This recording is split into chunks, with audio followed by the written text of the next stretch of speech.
Bem-vindos a mais um episódio do Descomplicadamente. Hoje vamos falar sobre maternidade atípica, um tema que envolve muitos desafios emocionais, sociais e financeiros e que afeta diretamente a saúde mental das mães. Eu sou Fernanda Tomás, assessora de marketing com foco em psicologia. E eu sou Sátia Alvarenga, psicóloga especialista em terapia cognitivo-comportamental e supervisora clínica. Esse episódio é apoiado pela Clínica Foco, que oferece atendimento psicoterápico especializado para mães e famílias que buscam apoio para lidar com os desafios da maternidade.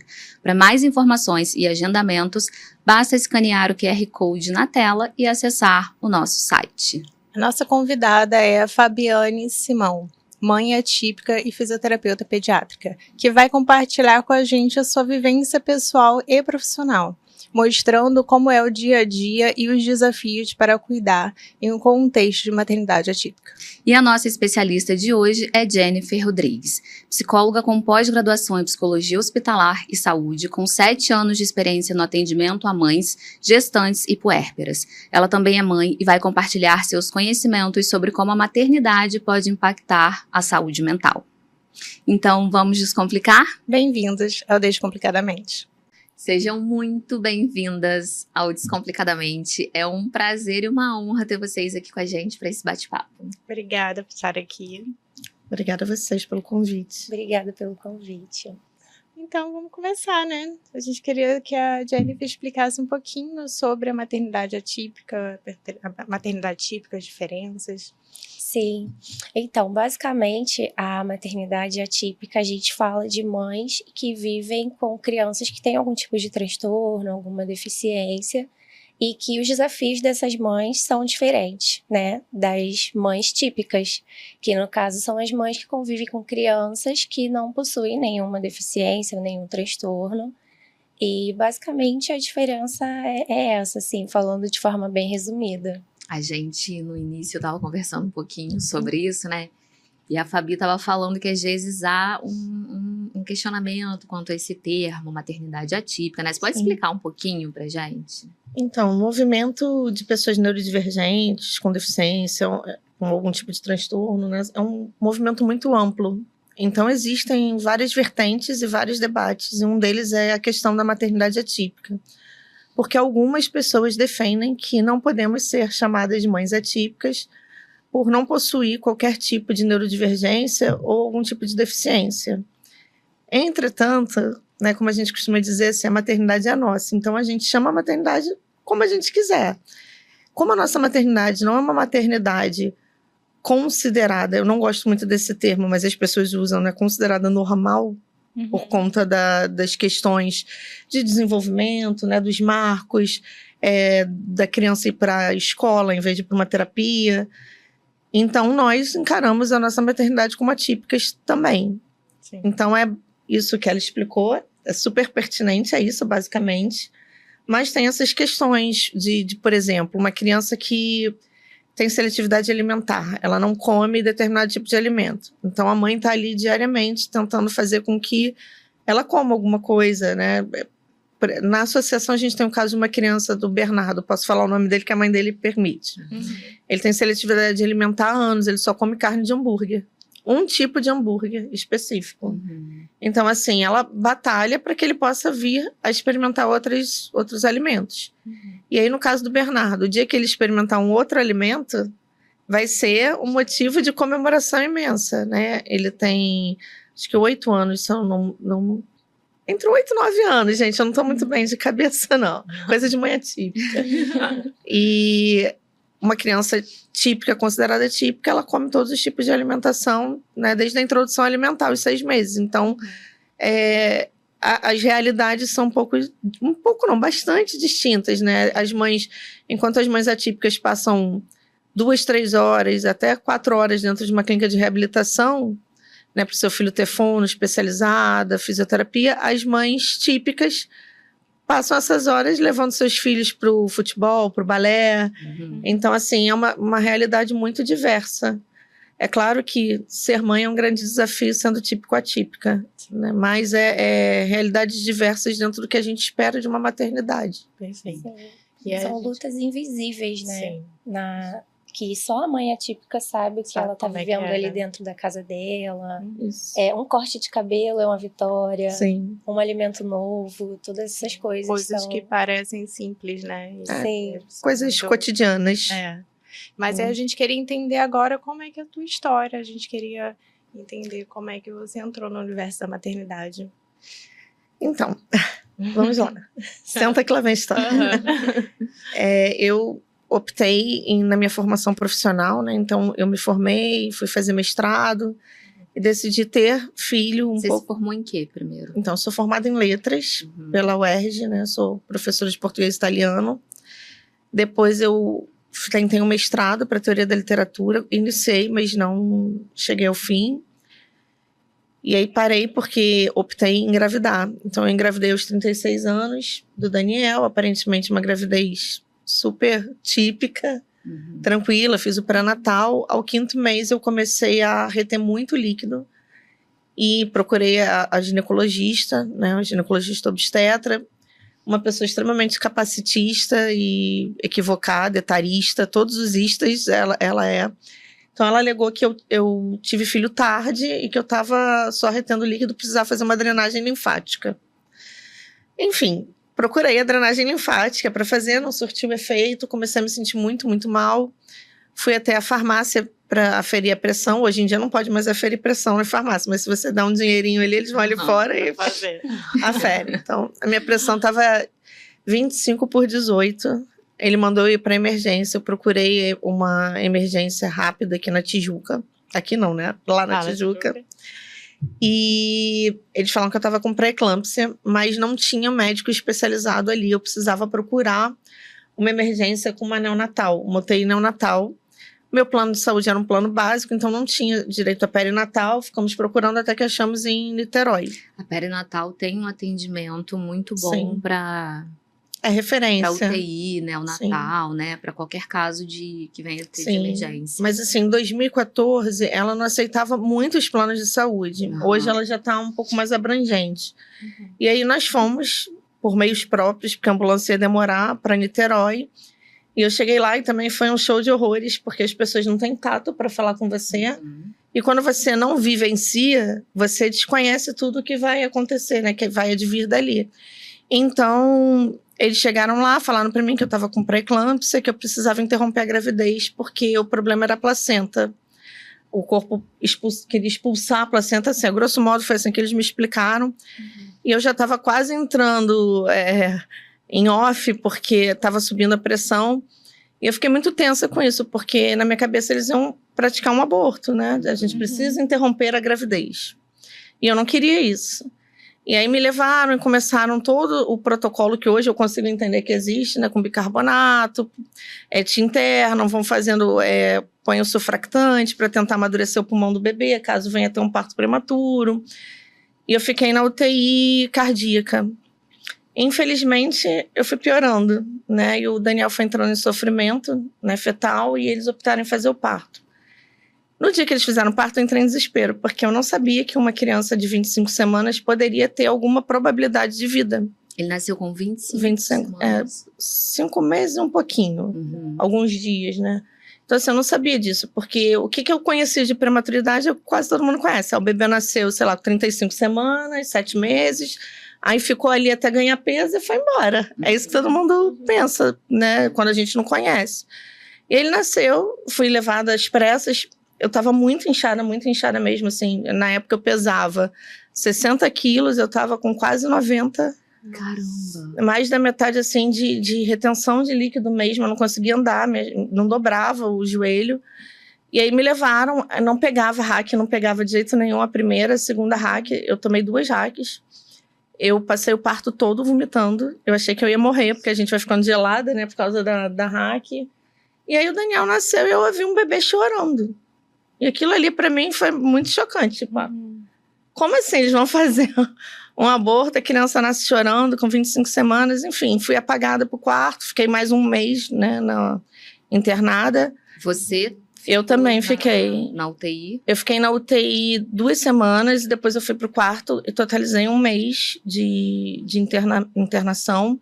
O Daniel ficou 364 dias internado. Caramba! Inclusive, a gente comemora 2 datas de aniversário, né? Uma dia 20, que foi a data da alta, e dia 21, que ele foi um dia antes de fazer 1 ano para casa, né? No dia 21 para casa. E aí ele nasceu, ficou na UTI, e aí é um mundo completamente novo. Não sei se vocês já entraram no UTI neonatal, A minha filha nasceu com 30 semanas, né? Ah, então ficou um pouquinho. Prematuro, a gente ficou 50 dias na UTI. Então é um outro mundo, né? É um mundo de sons, barulho, luz. Toda hora tem um apito, você Exatamente. acha que tem alguma criança que tá passando mal, então você fica hipervigilante, né, o tempo inteiro. É uma adrenalina, né? Existem estudos que comprovam que pais prematuros, né? Pais, incluindo pais e mães prematuros, eles têm um nível de estresse comparado a soldados de guerra. Esse estudo também foi ampliado para crianças com autismo e outras coisas, porque é assim que a gente vive, em estado de vigília constante, né? Você não descansa. E aí ele ficou internado, e a primeira vez que eu entrei para vê-lo, ele era uma criança mínima, assim, de, sei lá, não chegava nem a 36 centímetros, ele era muito pequenininho, tinha 800 gramas, era uma... Não encarem isso como uma frieza, mas assim, era uma massa disforme, né, muito peludo, ele parecia um ratinho. E aí eu lembro que eu cheguei lá, a enfermeira falou assim, olha, você pode pegar nele. Eu falei assim, não vou pegar nele, porque ele não é meu filho. Não é meu filho. Ela, não, ele é seu filho. Aí tava o Júlio, né, o pai do Dani, e falou assim, é o seu filho. Aí eu fui, botei o dedo assim, como quem quer nada, né? Aí ele segurou meu dedo. Aí naquele momento eu me senti mãe, mas a minha vontade era pegar ele, botar ele assim, dentro da perereca, desculpa, botar de novo dentro da perereca, volta pra barriga e meter o pé dali. De ficar exatamente, pronta, né? e meter o pé. Mas aí foi uma experiência nova e difícil, muito difícil, porque assim, ele era a criança mais grave do CTI. Caramba. E eu não podia nem pegar ele no colo. Então eu só pude pegar ele no colo quando ele fez 4 meses. Foi a primeira vez que eu peguei ele no colo, com todo medo. Eu lembro que eu peguei ele no colo, eu botei uma fralda assim aqui embaixo e fiquei, porque eu tinha medo de me mexer e ele descompensar, né? Então ele estava entubado, ele ficou 5 meses entubado. Nossa, e eles não investiram no Daniel. A grande verdade é essa, assim. Se você pegar o prontuário médico, assim, eles não deixaram de fazer algumas coisas, mas eles não investiram nele como se ele fosse uma criança que fosse vingar, como as pessoas gostam de colocar. E nesse meio tempo, houve as crianças começaram a pegar a Cinetobacter, que é uma bactéria multiresistente hospitalar. Então, 9 crianças pegaram a cineto dentro da UTI NEL. Isso não foi relatado pra gente, como a gente não tinha compreensão. Um dia eu cheguei lá, tava o capote, né, restrição de contato, mas achei que era uma coisa normal, né? Não foi dito pra gente em nenhum momento que ele tava com uma bactéria multiresistente. É um surto, houve um surto, lembrei a palavra. E aí o Daniel começou a piorar, e eu insistindo para eles traqueostomizarem eles dizendo que eu era uma mãe maluca, que nenhuma mãe queria traqueostomizar o filho, eu tava brigando para traqueostomizar o filho, porque eu comecei a procurar, eu sempre fui muito curiosa, então eu comecei a procurar dentro dos sites alguma coisa que me desse uma orientação, ou casos parecidos com o do Dani. E eu tive muita dificuldade, porque aqui no Brasil são sites muito pouco científicos e muito ligados à parte religiosa. Não tenho nada contra a parte religiosa, acho extremamente importante você ter uma fé, seja lá qual for, para te dar um suporte até emocional dentro do que você está vivendo. Mas assim, são muitas coisas assim, Deus vai curar, Deus vai fazer. Deus... Gente, fé e amor, né? Se eu sou Deus, eu ia mandar um raio aqui, matar todo mundo. Porque assim, é muito cômodo você ficar sentado, tô aqui orando, Deus vai fazer, mas eu não faço nada. Eu não procuro um médico especializado, não procuro uma terapia, não procuro nada.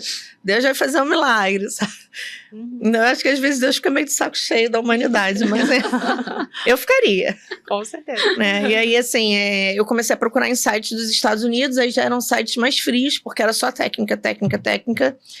E aí eu acabei me deparando com alguns sites, na época era o Facebook ainda, né, que era o top, alguns sites no México e alguns sites em Portugal, que falavam de uma forma mais clara e uma forma mais humanizada sobre a questão. Conheci um menininho, uma família de um menininho, que tinha a mesma idade do Daniel, que nasceu na mesma época do Daniel, e que tinha feito a traqueostomia e ido para casa de boa. E aí eu falei assim, eu quero isso pra minha vida, eu quero uma traqueostomia. E aí eu fui pedir e tal, não fizeram. Eu falei que ia fazer uma denúncia no Ministério Público e eles traqueostomizaram o Daniel. Gastrostomizaram, né? Botaram a sondinha de alimentação na barriga. Fizeram junto uma funduplicatura, que é quando você reduz o espaço do estômago, do esôfago. Então você evita que a criança fique tendo refluxo. E fizeram tudo isso no mesmo dia, numa cirurgia super arriscada, que durou mais de 4 horas. Enfim, Daniel começou a dar melhoras, né? Melhoras dentro do quadro dele, começou a evitar de ter pneumonia de repetição, entre outras coisas. Mas o hospital, eu sentia que o hospital não estava me dando suporte. E eu decidi que eu ia transferir o Daniel. Falei assim, bem, se o Daniel tem que morrer, eu vou trazer ele para perto de casa. Porque aí a gente também passa a ter um certo conforto. E aí comecei a correr atrás, aí pensei no Sansi, que hoje não existe mais, pensei no Pronto Baby, mandei uma mensagem, um e-mail pro plano de saúde da época e, por nossa sorte, Deus, seja, enfim, é que eu acredito que nada acontece por acaso, esse e-mail foi parar na mão da superintendente da saúde, desse plano de saúde, e ela se condoeu da história e conseguiu uma transferência pra gente pro Rios D'Or. Sendo que, assim, a gente não tinha acesso, plano que aceitasse da Rede D'Or o nosso caso. E aí a gente veio pro Rios D'Or, que foi onde salvou a vida do Daniel. E quando ele veio aqui pro Rios, eu entendi, porque me falaram que ele tinha uma bactéria multiresistente, ele ficou em isolamento. E aí fizeram exames que nunca tinham sido feitos lá, viram que ele estava com uma pneumonia, entraram com antibiótico profilático, de amplo espectro. E aí o Daniel chocou, teve um choque séptico, porque a imunidade caiu, ele fez uma pneumonia, ele não tinha sinais clínicos, e aí ele teve um choque séptico, quase parou. Na verdade, assim, chegou a dar uma parada, né, que foi nesse momento que ele desenvolveu a paralisia cerebral, que até então ele não tinha. E lá no Rios D'Or investiram nele. A fisioterapeuta ficou, vou usar alguns termos técnicos, mas de repente ambusando, né? Usou um aparelhinho que você fica apertando para ventilar manualmente o paciente. Ele por quase 1 hora. As enfermeiras investiram muito nele e aí ele voltou em coma induzido. Voltou em coma induzido, todo inchado, cheio de fios e tal. Mas acreditaram nele ali, né? E aí, assim, ele permaneceu durante 1 mês. Nesse 1 mês ele chocava, voltava, chocava. E assim, dialisou, teve que fazer diálise peritoneal. E aí falaram pra mim, me chamaram, Fabi, o Daniel tem 5% de chance de vida. A gente vai liberar a visita da família pra ele. Na época eu usava o Facebook de diário, né? Acho que a Fernanda chegou a acompanhar, porque eu ficava muito sozinha, então... E aí fez uma fila de pessoas lá pra se despedir do Daniel. E assim, vieram pessoas de várias religiões também se despedir do Daniel. E eu lembro que eu chegava na enfermaria e falava assim, olha, esse aqui é meu guia espiritual. Aí entrava um budista. Olha, esse aqui é meu guia espiritual. Aí entrava um pastor. Aí veio gente assim do Tupiara, que nunca tinha me visto, que leu a história, ia lá, aí incorporava um caboclo. Nossa. Olha, veio esse daqui. Então foi gente de todas as religiões mesmo. Assim, embaixo da cama do Daniel tinha um santuário que tinha... lenço molhado na água do Rio Jordão da Universal, tinha flor seca do Preto Velho da Umbanda, tinha tudo, terço não sei da onde. Meu marido decidiu batizá-lo lá, a gente não sabia se ele iria sobreviver, né? Então a gente chamou um padre lá, o padre foi lá. E o padre, eu lembro que o padre bonito, sabe, parecia um Papai Noel, o padre mais bonito que eu já vi na vida, grandão. Eu queria pular nele, apertar ele, assim. E aí, ele falou assim, ele começou a chorar, olha pro Daniel, começou a chorar, falou assim, olha, mas por que vocês me chamaram para batizar uma criança viva? Essa criança está nos braços de Nossa Senhora Aparecida, ele não vai morrer. E aí, 1 semana antes, eu tinha decidido fazer uma promessa, eu nunca tinha feito promessa. Eu não sou católica. E aí eu falei pro Júlio, a gente tem que ir na Nossa Senhora Aparecida. Você precisa fazer uma promessa pra Nossa Senhora Aparecida, vamos lá. Aí ele, lá um lugar lindo, não sei o que. Isso não me importa se é bonito, eu quero ir lá. Aí liguei pra minha mãe de santo, falei, olha, eu sei que você vai me achar louca, mas eu quero ir lá. E aí ela me surpreendeu, porque assim, ela não é uma pessoa que vive só pra religião. Ela falou assim pra mim, filha, lá é um lugar lindo, eu acho que todo lugar que tem uma energia positiva, você deve sim pedir, clamar para estar lá. E aí nós fomos, eu já cheguei pagando a promessa, eu nunca tinha feito promessa, então eu já cheguei, já tinha comprado cabeça de cera, não sei, eu tinha comprado tudo, levei a foto, não sei o quê, e aí fizemos a promessa. E quando a gente chegou, o padre falou isso, eu falei assim, tá tudo ligado, né? Aí 3 dias depois, foi um colega nosso, que é universalista, e aí ele, enfim, não sei se o termo certo seria isso, mas incorporou, e aí começou a dizer que ele não estava morto, que ele estava no colo de Maria. E então, assim, as coisas foram interligando nessa... Assim, dentro do que eu acredito enquanto egrégor universal e tal. E aí o Daniel voltou. 1 mês depois ele voltou melhor do que ele foi. Que ele estava no respirador, ele voltou, ele já ficou no BiPAP, que já é uma ventilação menos invasiva. Voltou, e aí a gente começou a ter esperança real dele ir para casa. Né? Posso claro. Só para É muita coisa. Pra gente começar falando sobre isso, porque cara, é uma história muito difícil, né? E aí quando a gente fala de maternidade atípica, a gente acho que todo mundo quando engravida, toda mulher que engravida, ela tem uma ideia ali, quando der 9 meses a criança vai nascer e vai correr tudo como a gente ouve que acontece, né?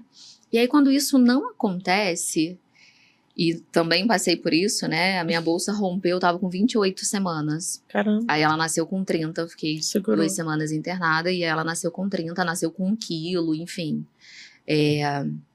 Muda tudo aquilo que a gente estava esperando. Então, vira uma bagunça. Do dia pra noite, a nossa vida vira caótica. Tudo aquilo que a gente tinha de expectativa, a gente é frustrado, né? A gente leva um susto, a gente não entende o que tá acontecendo. Eu fui para o hospital achando que eu tava com incontinência urinária. Eu cheguei lá, a médica falou, a bolsa rompeu, você vai ter que internar, não pode mais sair daqui, a gente não sabe quando a sua filha vai nascer, se ela vai nascer agora, se ela vai nascer daqui 1 mês. O negócio você tem que estar preparado para ficar aqui até 2 meses. Eu falei, gente, como assim? São 10h30 da manhã, eu tenho paciente 1h da tarde. Eu tenho que ir embora, atender. Ela, não, você não tá entendendo, você não vai sair daqui. É quase uma prisão compulsória, você vai ficar aqui. Muda todos os seus planos. A gente sabe que a maternidade já envolve desafios muito complicados. Como que é esse puerpério? O que pode vir acontecer com uma mãe, né? E que tem um puerpério, assim, permeado de adversidades. Depressão, ansiedade, como que consequências isso pode ter para uma mãe? É um puerpério, assim, bem diferente, né? Acho que você não teve nem... Vocês, né? Não tiveram nem tempo de pensar em vocês mesmas, assim. Era total concentração ali na criança. Gente, vira só um pouquinho seu microfone para você. No que poderia acontecer, né? Tem um estudo que fala sobre a expectativa, né? Que quando a mulher tá grávida, ela tem a expectativa do bebê... como se fosse uma fantasia daquele bebê. Um bebê imaginário. E aquele bebê, ele é perfeito. Ela quer saber, né, como que vai parecer com quem, o rostinho e tudo mais. E aí, esse estudo fala que quando esse bebê nasce, ela se depara com um bebê real. Aquele bebê que chora, né, que acorda a noite toda. Então, assim, imagina numa situação dessa, o bebê real, né, vindo com todas as preocupações, né, extras. Além de tudo, a assistência que o hospital não estava dando, você ainda precisou correr atrás de informações. Então, assim, acredito que esse segundo hospital foi o que te deixou um pouco mais em paz, né? Sim. Porque a assistência hospitalar faz toda a diferença. Quando você vê ali aquela responsabilidade, aquela entrega. Eu não sei como é que foi pra você, Fabi, mas quando a minha filha nasceu nesse contexto, assim que eu internei, eu virei uma chave na minha cabeça. Eu internei chorando muito, assim, o que tá acontecendo? Aí meu marido foi em casa buscar as coisas, porque eu fiz uma lista, né? Eu quero uma torradeira, eu quero um secador de cabelo, porque o hospital é gelado, o ar-condicionado, meu cabelo demora a secar. Fiz uma lista e ele foi lá buscar. Nesse meio tempo que ele foi lá buscar e voltou, eu me transformei, assim. Eu tava pensando, eu falei, cara, o que eu vou fazer? Tá, eu vou transformar isso aqui num retiro espiritual. Eu vou sair daqui melhor do que eu cheguei. E aí, quando ele chegou, ele tava assim, com o rosto todo vermelho. Provavelmente ele tinha chorado muito. Eu já tava assim, cara, olha só, fica tranquilo, tá? Tá tudo sob controle, nós estamos no lugar certo. Eu dei meio que uma virada. E aí eu encarei de uma forma muito legal, assim, na época, né? Fui lidando, chorava, todo dia eu chorava, tinha uns momentos de chorar. Mas eu reagia. E aí foram, assim, os 50 dias. A minha filha não teve nenhuma intercorrência, ela ficou lá para chegar no peso mínimo para ter alta. Isso levou 50 dias, porque ela já estava com baixo peso quando ela nasceu, né? Só que assim, eu com 6 dias de cesárea, eu já comecei a dirigir, porque eu ia de Uber pro hospital, o Uber passava em buraco, doía. parecia que a minha cesárea ia abrir. Aí eu falei, cara, eu vou dirigindo, eu não vou de Uber mais. Aí eu ia, já comecei a dirigir com 6 dias, com a barriga toda cheia de ponto. Aí um dia eu tava lá no hospital, de repente eu senti me olhar assim, aí eu fui no banheiro, tava tudo ensanguentado. Aí eu liguei meu marido, porque meu marido é médico. Falei, cara, o que eu faço? Ele, cara, você tá no lugar certo, vai no andar da emergência, vai lá e mostra. Fala que sua filha tá internada aqui, não sei o que, que ele tava trabalhando. Aí eu fui. Aí chegou lá, tava tudo infeccionado. Imagina, eu ficava em pé o dia inteiro na UTI, dirigindo, enfim, mas tudo fui passando de boa. Aí ela teve alta. Depois que ela teve alta, a minha ficha começou a cair de tudo que a gente tinha passado. Eu não sei, é isso que eu tô tentando entender. Se nesse momento que você tentou mudar de hospital, brigou com um plano e conseguiu e correu atrás, você teve essa força, e se depois, quando você chegou ali em casa e tal, alguma coisa mudou, você entrou em algum processo mais difícil. Eu entrei num processo assim de começar a ficar muito triste e de não entender por que eu tinha passado por isso, por que tinha sido assim pra mim. E foi na pandemia, em agosto de 2020. Então a gente ficou muito isolado de todo mundo, né? Não tinha contato com ninguém. Como é que foi isso pra você? Você chegou a desenvolver? Então, inicialmente não. Porque eu era muito focada, muito pragmática em relação ao que eu tinha que fazer. É claro que, assim, a solidão do hospital, porque você não pode ficar com um acompanhante, né? Então você fica ali, a solidão do hospital, você acaba se apegando muito nas outras mães, né? Se apoiando muito nas outras mães. E conforme o tempo foi... O que mexia muito comigo era assim, eu fiquei muito tempo internada. Quando eu vi alguém tendo alta, eu achava super legal, mas eu vi muitas crianças vindo a óbito dentro do CTI. Então, assim, acho que os momentos de choque de realidade eram esses. Quando alguma criança ia a óbito, porque você via o desespero do hospital tentando salvar a criança, dos médicos, da enfermeira. Você viu o desolamento deles não conseguirem salvar, né? Então tirava a família do leito. O desolamento da família. Eram coisas muito doloridas de você acompanhar o processo de óbito de um bebê, de uma criança cheia de vida. Né? Então, você teve um caso de um menino que internou, uma criança típica. Ele pegou um tipo específico de meningite. E ele veio óbito, era uma criança típica. Então, assim, eu na minha cabeça, eu ficava pensando assim, para essa mãe deve ser mais difícil do que para mim. Porque, assim, quando eu entrei aqui, eu já sabia que o Daniel tinha 50% de chance de morrer. Mas essa mãe não, ela nunca teve essa percepção, ela não cogitou, né, em momento nenhum, de que essa criança poderia morrer, porque é uma criança saudável, uma criança que brinca. Então, assim, esses momentos me batiam uma tristeza, né? Por exemplo, ele ficava indo tinha choque séptico normalmente à noite várias vezes. Eu cheguei a pedir uma vez para médica, eu falei assim, olha, eu não aguento mais. Me doía ver ele todo furado, todo invadido, todo machucado. Então eu falei para ela, não investe mais nele não, deixa ele ir.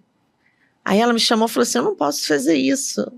Aí ela falou assim, eu não posso fazer isso por 2 motivos. Um, pela minha ética profissional, né, pelo meu juramento. E outro, pelo que eu acredito espiritualmente falando. Eu falei assim, mas eu não aguento mais ver ele assim. Aí ela falou assim, então eu vou fazer um acordo com você. Eu vou fazer o que eu puder fazer agora. Se ele não reagir, a gente volta a conversar. Aí ele reagiu. Tanto quando ela encontra comigo hoje, ela fala assim, tá vendo? Imagina se eu não invisto nele. Como é que você... Ia ficar a briga comigo assim, né? Mas assim, eu tive meus momentos... Eu consegui identificar onde eu tava triste. Então assim, era muito triste ficar o tempo todo sozinha. O Facebook, escrever foi uma saída pra mim. Porque eu escrevia nos meus textos o que eu sentia. E eu acho que as pessoas percebiam isso pela comoção que tinham em torno dessa questão. Então, assim, eu escrevi o que eu sentia. Então, nesse momento de escrita, eu me sentia acolhida. Eu sei que parece maluco isso, né? Não. Mas, assim, eu me sentia acolhida por todas as pessoas que estavam lendo e comentando, assim, olha, um abraço, você precisa de alguma coisa, você precisa de algumas pessoas iam me ver. É uma forma também, né, Fabi, de você não precisar estar falando de um em um. Ah, também tinha isso explicando. também. Mas assim, tinha isso, mas tinha essa coisa de me sentir assim, eu sou amada, meu filho é amado e vai dar tudo certo, e tentar renovar. Mas eu cheguei a pedir psicóloga no hospital para conversar comigo, o que é muito difícil, porque infelizmente a saúde, tanto pública quanto privada, elas não investem na questão da saúde mental das pessoas que estão lá. Então, assim, é uma psicóloga para o hospital inteiro. Sim. Então, essa psicóloga não tinha tempo, por exemplo, de me ver se eu precisasse falar com ela 3, 4 vezes. Eu não tinha como falar com ela 3, 4 ela ia passar a falar uma vez na semana, ficava 15 minutos, me deu o telefone dela, mas assim, era o que tinha para hoje. Infelizmente ainda não mudou, mas é muito difícil porque as pessoas ainda consideram as questões assim, de saúde mental como frescura, né? Então, tá com frescura, tá com mimimi, tá com não sei o quê.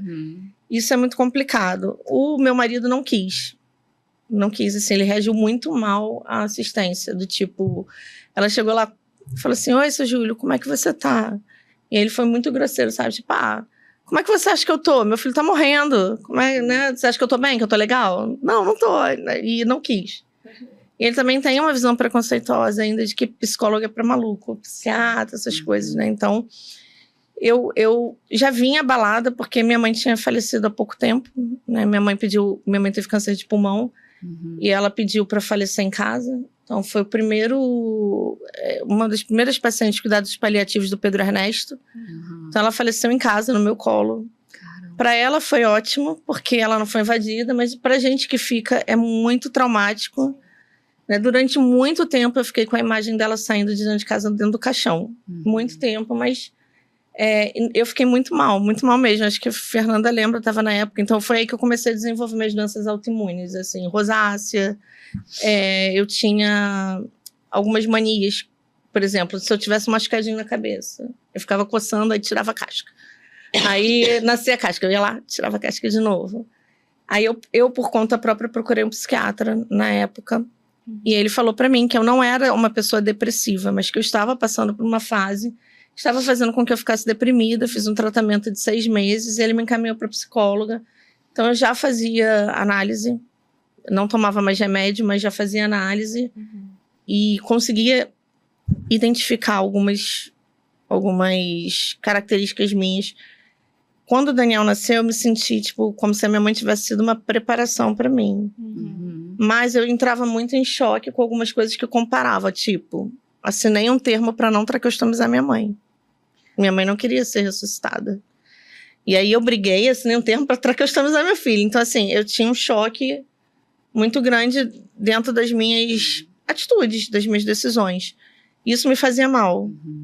Mas, assim, o que eu tinha não era assim, eu não conseguia dormir direito, por exemplo. Eu estava sempre em vigília. Então, isso afetava meu humor. Isso afetava meu apetite. Eu descontava na comida.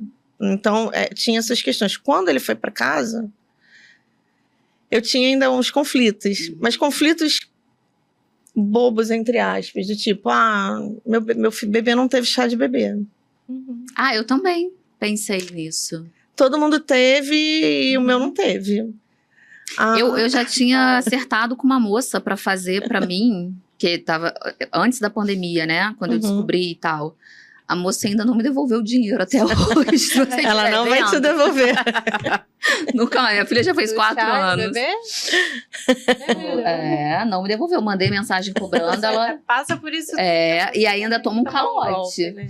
Mas desculpa, eu tô rindo. Com respeito. Com respeito. Sabe que eu consegui identificar aqui uma coisa você falando, né? Eu fiquei com a sensação de que com a sua mãe, né, por ela ser adulta, responsável por ela, né? Você meio que obedeceu a tudo que ela te pediu e você não pôde usar o que de repente é um padrão seu, né? De pegar uma coisa e resolver e cuidar. E aí, quando veio essa situação com seu filho, você agiu completamente diferente, porque só dependia de você, né? Caraca. É. E você fez o que você podia, assim, não tinha uma mãe falando, não quero, me deixa aqui quieta, né? Não era, isso não tem podia peso ter também. essa escolha Sim, também, né? Eu imagino também, Jennifer, que você encontre muito no consultório essas mães que chegam, às vezes, só de uma maternidade típica, né? Da pessoa chegar ali depois de ter um filho, de entender que tudo é sobre o filho, né? De que as questões dela acabam ficando para depois. Já imagino que seja muita coisa, né?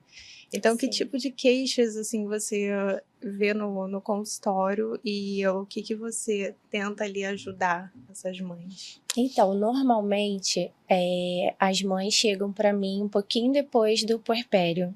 Eu acho que nesse momento, a gente vai vivendo no automático, Ai, sabe? gente, a maternidade é um soco na cara. Desculpa. A gente imagina, eu achava que eu sabia o que era, tá? Que eu atendia criança e adolescente. Então chegava pra mim crianças que estavam passando por alguma dificuldade. Então eu não entrei iludida na maternidade. Não entrei iludida. Eu entrei, assim, esperando até que eu fosse ter problemas, porque faz parte. Toda criança, em algum momento, Sim. vai ter ali alguma questão. Mas quando eu comecei a ter a privação de sono, quando eu comecei a minha filha só querer ficar comigo, eu não conseguia ir na esquina. Cara, eu tomei um soco, assim, muito grande pra eu me adaptar. Isso é uma queixa comum, né, que tem. Eu costumo falar que a maternidade é um mergulho, é um convite, né, para você mergulhar no autoconhecimento, porque assim, não tem como a gente sair dela sem se perceber nessas coisas. Só que o que acontece é que nesse momento, essa mulher ela tá no automático. Ela tá com privação de sono, ela percebe que ela não tá bem, mas ela não vai buscar terapia nessa hora. São raras as exceções. Então, normalmente elas chegam quando o filho já tá com 1 ano e pouco, já tá começando ali aquele processo de vou trabalhar, tenho que botar na creche, coisas assim. E essa mulher, ela chega completamente exausta, né? Uma exaustão, uma sobrecarga absurda. Algumas chegam sim com diagnóstico, né, de depressão. A gente consegue identificar que aquilo já estava presente, mas ela foi levando. Mas algumas não, algumas chegam mais com essa questão do estresse mesmo. Exaustão, né? Exaustão. E como é que é o passo a passo ali de um tratamento? O que você tenta fazer nesse primeiro contato? Sim, então, basicamente, né, a gente costuma entender primeiro a história dessa mulher. Eu penso que, por exemplo, que a Fabi falou, né? Eu identifiquei aqui mais ou menos que ela já tem esse jeitão dela de pegar e resolver. Então, assim, como é que a gente chega para uma mãe assim e fala, para, né? Peça ajuda. É difícil, é um processo. Tenho e vou, né? É um processo. Mas, assim, num geral, a gente costuma convidar essa mulher. Acho que o fato dela estar ali na terapia já é um grande passo para ela estar ali vivendo para ela e saindo um pouco desse papel da mãe. Então a gente faz algumas sugestões, né, alguns convites do tipo melhorar o autocuidado, pensar em coisas que você possa fazer, que você fique pelo menos um pouquinho distante ali daquele estresse da casa, da rotina. Então a gente vai indo por esse caminho. Fazer mais por elas, né? A terapia a abordagem que eu atendo, né, a ACT, fala muito sobre valores. Então a gente gosta também de fazer essas mães se conectarem com esses valores. Tá difícil, mas naquele dia você fez alguma coisa que foi muito boa por você, então aquele dia já vai ser um pouquinho melhor, né? Eu fico pensando muito como foi para você esse processo de alta, de chegar em casa, porque, né, a gente quer entender mais a sua história, mas assim, como é que foi para organizar a tua vida para voltar pro mundo? Porque quando a gente vira mãe, a gente vive um mini surto de achar que a gente é só mãe, né? Só que aí a gente não se satisfaz sendo só mãe. A gente fala assim, cara, não tô feliz. Eu quero, sei lá, ou trabalhar, ou ir malhar, ou eu quero fazer uma viagem, sei lá, cada um vai ter alguma coisa que, né, vai querer fazer. Como é que foi pra você, Fabi? Então, quando eu saí de lá da alta, eu saí com home care. Então, tipo, eu saí do hospital, mas o hospital não saiu de mim, porque o home care é um hospital. E, assim, o regime de home care, ele consegue ser mais estressante do que o regime hospitalar, porque você... Uma coisa, assim, porque uma coisa que acontece... Como que funciona um home care? Como é que você consegue isso? Então, se você tiver um plano particular, né, do home care, você tem indicação do hospital para ir para casa com determinados aparelhos. Por exemplo, o Daniel, ele não sobreviveria os primeiros 4 anos de vida dele sem oxigênio. Ele saiu dependente total de oxigênio. Então, ele usava... Eu não entendia na época, achava que era pouquíssimo. Ele usava 3 litros de oxigênio 24 horas. Se ele ficasse sem, ele caía, saturação, e ele ficava muito grave. Então, ele foi traqueostomizado, ele foi gastrostomizado, ele foi desnutrido para casa. Ele tinha 1 ano e ele pesava, acho que, 5 quilos. Uma coisa assim, muito pequenininha, não se mexia. Então, assim, eu não pensava nisso antes. Eu só queria ir para casa. Eu queria ir para casa. Assim, quando eu estava no hospital... Eu paguei uma pessoa para preparar o quarto dele, para receber ele. Eu preparei um canto da amamentação. Eu não podia amamentar, mas eu tenho um canto da amamentação ali, né, que eu fiz. Então, ele tinha toda a estrutura para ele ir para casa. Eu me ocupava com essas coisas, né? Ele vai para casa. Eu vi o amor da fisioterapeuta com ele. Eu decidi fazer fisioterapia, fui fazer faculdade. Então, ele estava internado, eu fazia faculdade. Eu ficava escrevendo carta, pedindo bolsa. Você começou a faculdade de fisioterapia quando ele estava internado para poder ajudá-lo. Isso. Quando ele estava, tipo, nos últimos dias de alta, eu comecei a fazer as provas. Aí eu até brinco, eu tenho as filhas mandando para mim, olha aqui, fiz um moicano nele, enquanto você tá fazendo a prova, não sei o quê. Então eu fui mandando carta, pedindo bolsa, consegui uma bolsa boa na Estácio, fui fazer fisioterapia lá. Eu estudava para concurso público, eu tinha essas inspirações, assim, lá, porque precisava ocupar. Eu não sei como ela dava conta, porque ter uma mãe atípica, estudar para concurso, fazer outra faculdade. Eu tinha umas inspirações, assim, eu pintava aqueles livrinhos de colorir que viraram moda. Então, eu não dormia, porque quando eu dormia, a enfermeira entrava no quarto. Então, assim, o home care, você tem alguns critérios para você conseguir ser home care. Antigamente, esses critérios eram menores. Hoje em dia, você precisa realmente ter uma tráqueo, uma gastrostomia, alguma coisa que você precise do auxílio da enfermagem. E aí, o hospital fez um relatório, mandou pro plano de saúde, e eles aprovaram. Até porque é muito mais barato você manter um home care do que você pagar uma diária no CTI. Então, a gente ficou 1 ano no CTI. Imagina quanto o Daniel não gastou. Então, era melhor ir para o home care, porque o home care, vamos supor, eles avaliam a necessidade do paciente, de terapia, tudo, e aí eles vão e passam um valor fechado pro plano. Sei lá, dá um exemplo, não sei se é real. 48 mil mês. Então, ele vai dar 48 mil, o home care vai dar conta de tudo ali com aquela questão. No SUS já é mais complicado. Porque, assim, o SUS ele não te oferece um home care se você não judicializar. Então, os pacientes do SUS, eles acabam ficando muito mais tempo internados. Né? Eu acompanhei a alta de um paciente agora, ele estava internado há quase 3 anos, aguardando sair o home care do SUS. E aí, depois que sai, né, porque tem toda essa parte burocrática, esse processo de judicialização, ele consegue ir para casa com isso. Só que existe uma coisa que estressa mais a mãe atípica do que efetivamente o diagnóstico, que é brigar todo dia por um direito que seu filho tem. Então, é isso que desgasta a gente. Então, se você perguntar assim pra mim, Fabi, o que te faz mal hoje? É brigar. Brigar o tempo todo. Você é como se você permanecesse ainda em constante estado de vigília. Porque a qualquer momento, alguém pode, desculpa o termo, te sacanear de algum jeito. Então, assim, home care, você tem que brigar. Aí, consegue o home care. Aí, o home care não quer te mandar a medicação que seu filho tem que tomar. Aí, você tem que brigar. Aí, beleza, você conseguiu. Aí tem a enfermeira, a técnica de enfermagem que fica. Eles mandam qualquer técnica de enfermagem. Aí você tem que ficar trocando a técnica de enfermagem. Graças a Deus a gente deu sorte. As técnicas de enfermagem do Daniel, pelo menos 2, estão com a gente há 9 anos. Teve uma que quase matou ele. Recebeu o oxigênio e esqueceu de ligar o oxigênio. Estava no WhatsApp. Então, assim, coisas... Aí você tem que tomar conta. Aí você tem que ver se deu a medicação certa. Aí você tem que marcar médico. Aí o médico especializado não aceita no plano. Então isso tudo acaba te trazendo um transtorno psíquico também. Porque você já É que eu não posso falar o palavrão, mas você já fica Pode. pau da vida com Não, todo pode. mundo o tempo todo. Então, assim, a pessoa chega pra você: oi, tudo bom? Você tá bonita. Bonita pra quem? Aham. Bom dia pra quem? Eu não sei o quê. E aí você tem que se vigiar. Isso é um exercício. Pra você não virar reclamona do momento. Porque tudo é ruim. Tudo é efetivamente ruim. Aí você tem que tomar cuidado para você atender também a expectativa do outro, né? Como você está? Tudo bem?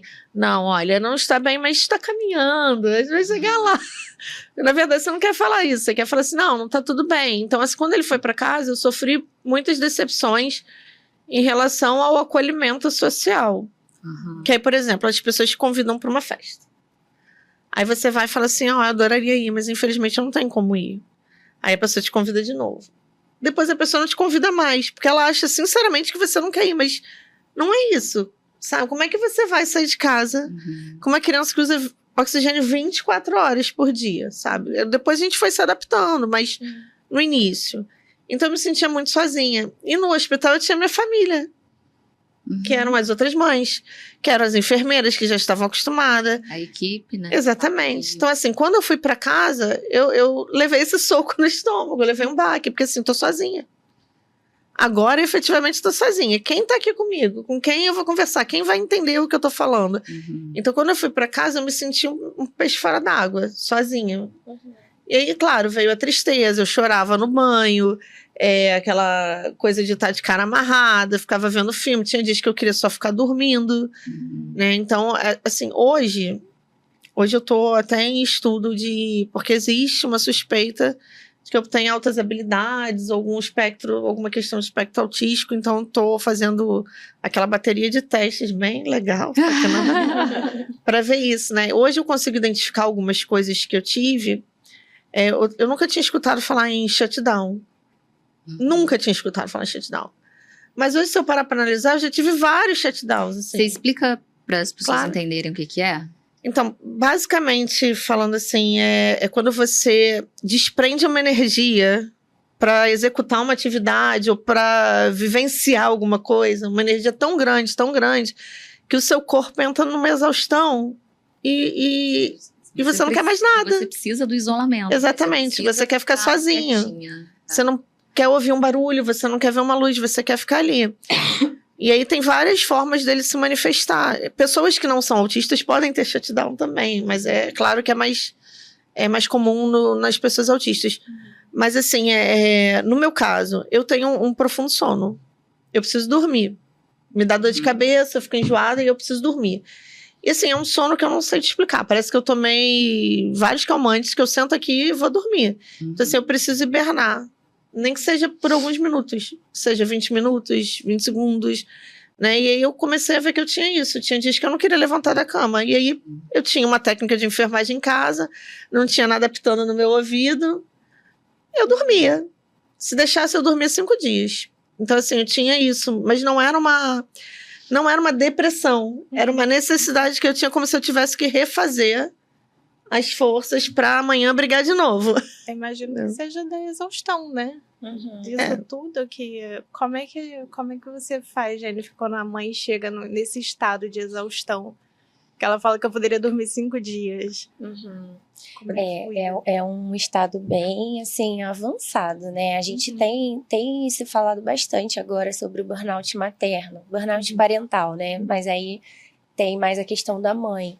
E aí, basicamente, é quando a pessoa está exausta e ela sabe que ali ela chegou no limite dela. No burnout, essa pessoa, ela chegou naquele limite e ela vai além. Ela continua. Então, assim, é por isso que chega a um esgotamento mesmo, psicológico. E, às vezes, o paciente precisa exatamente disso que ela está falando. Preciso ficar quieta. É como se fosse para recarregar, né? Repor a energia. Então, e assim, uma coisa que você falou da questão de se sentir só, né? E que você tinha dias que queria falar, não é legal, é ruim. Eu vejo que um pouco antes da Covid-19 que surgiu esse movimento, sabe? De que a maternidade não é essa coisa romantizada e maravilhosa. E eu acho que as mães começaram a expor isso. Tô cansada mesmo.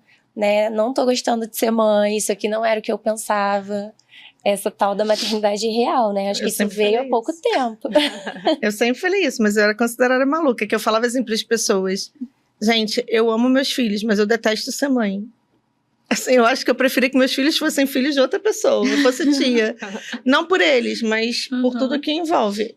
E assim, eu tive 2 gestações muito ruins, porque depois eu decidi engravidar de novo. Mas como eu tenho uma doença autoimune que não era detectável, a gente não era diagnosticada, eu passava muito mal. Então, todo mundo fala assim: eu adorei ficar grávida, fazer foto. Eu odiei ficar grávida. Se eu pudesse pular a parte de gerir alguém dentro de mim, porque me trouxe sensações muito ruins enquanto mulher. Então, mas enfim, eu não engravidaria de novo. Eu brinco dizendo, brinco não, porque é verdade. Eu digo que optar por não ter filhos hoje é um ato de coragem. Porque é esperado que nós mulheres sejamos mães. Mas a pessoa pode sim optar em não querer. Porque quando você é mãe, você passa a dedicar boa parte do seu tempo, o tempo da sua vida, para aquele ser. É uma opção sua. Então, assim, eu super apoio quem não quer ser mãe, porque prefere viajar, porque quer gastar o dinheiro com outras coisas. Eu sinto falta disso. Né? Eu sinto falta.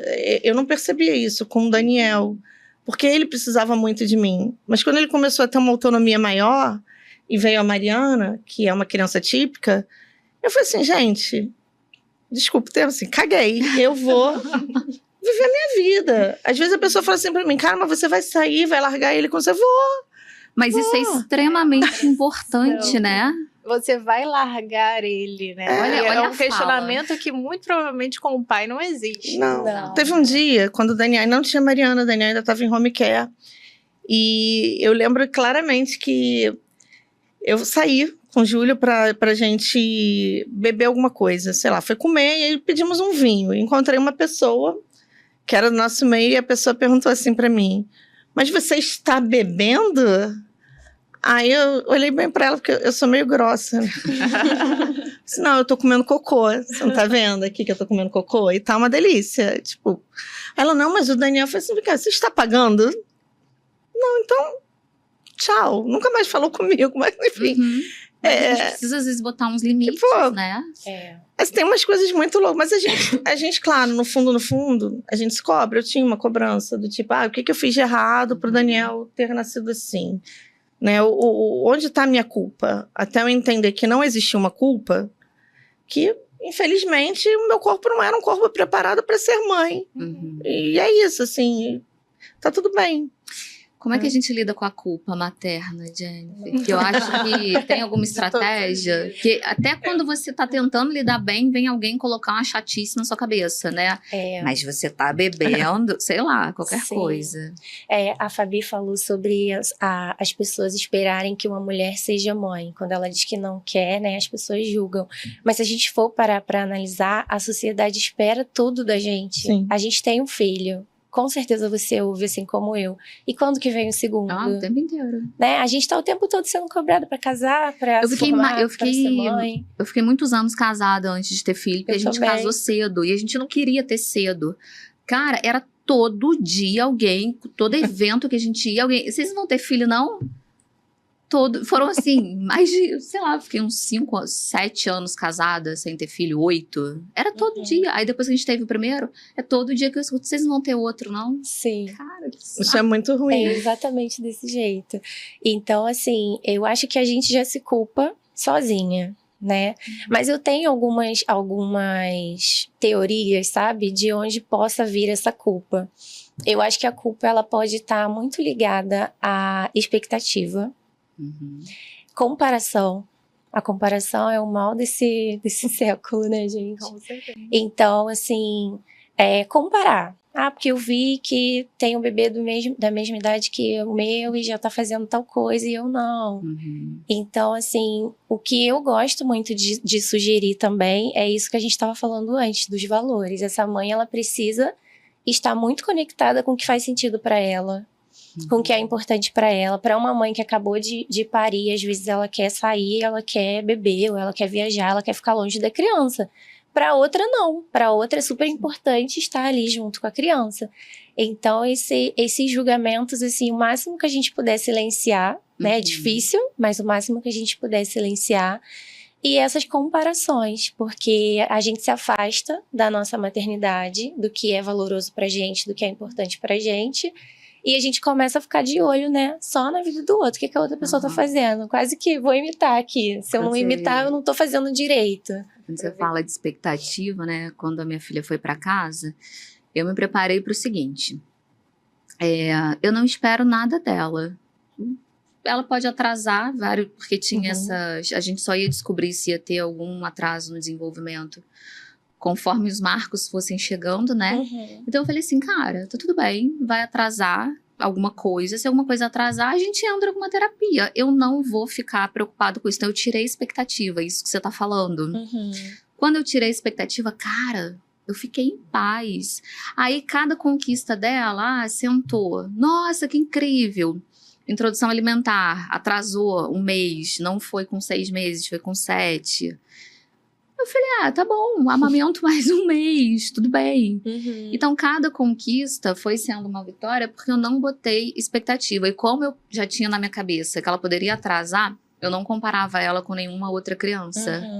Falava, cara, minha filha, eu não vou comparar. Eu preciso trabalhar essa expectativa dentro de mim, senão eu vou surtar. E, ao mesmo tempo, eu via amigas que estavam tendo filho e que ficavam enlouquecidas com essas expectativas. Sim. Minha filha não tá falando ainda, não tá andando. E assim, não tinha nada ainda atrasado. Mas porque tinha uma criança que fez um pouquinho na frente. Então... Por isso que eu desativei o Instagram um tempo. Eu saí de todos os grupos maternos do Facebook e desativei. Porque era muito ruim, assim. É claro que a gente sabe que no Instagram todo mundo é feliz. Mas até entrar na sua cabeça isso, aí você vê assim, fulano foi mãe aqui, olha, isso tá na Disney. Eu tô aqui. Fulano, por que fulano consegue fazer isso? Eu não consigo. Fulano tá feliz, eu não tô. Então eu desativei por um tempo. Aproveitando que a gente tá falando sobre culpa, comparação, como é que foi quando você decidiu ter a Mariana? Como é que foi esse julgamento das pessoas e tudo mais? Então, a gente tinha um problema grande aí, porque eu fiquei 5 anos sem trabalhar e eu queria oferecer as terapias pro Daniel, então eu fazia muita vaquinha. Fazia rifa, fazia campanha, fazia vaquinha. E as pessoas me ajudavam bastante. Eu prestava conta de tudo. Acho que você chegou a acompanhar, né? Prestava, mas existia aquela coisa assim. Existe também isso, né? A pessoa, ela dá pra você e ela acha que ela pode tomar conta da sua vida. Né? Então, tem muito isso. E aí, eu conversei com o Júlio e falei que eu queria ter um outro filho, porque eu tinha passado um trauma grande dentro do hospital, que abandonaram um garoto com síndrome de Down lá com 8 anos, ele veio morrer no hospital, ficou morando no hospital até os 18 anos, e eu não queria que isso acontecesse com meu filho, que eu não sabia para onde essas crianças iam, né, e aí decidimos ter uma outra filha. E aí quando eu engravidei, aí contei para poucas pessoas, fiquei com medo de contar para as pessoas, porque eu falei assim, as pessoas vão falar. E aí um conhecido do meu marido comentou assim, não tem dinheiro nem para sustentar um filho, vai ter outro. Nossa. Só que isso chegou no meu ouvido, né? E aí eu fiquei possessa. Falei assim, eu tenho dinheiro para sustentar, eu não tenho dinheiro para oferecer as terapias que são caras. Agora a pessoa doa se quiser. Mas durante muito tempo eu me senti meio mal com isso, né? Do tipo... Mas... Enfim, quem tinha que aceitar a minha gravidez era eu, não eram as outras pessoas. É claro que isso tudo leva um tempo. Conversa com psicóloga daqui, xinga alguém dali. Você ficou em terapia nesse tempo? Eu faço terapia desde sempre. Você faz desde sempre, tá? Eu faço terapia desde que a minha mãe veio a óbito em 2012. Sendo que agora, como a minha terapeuta mudou para uma outra terapeuta, a gente está com dificuldade de bater o horário.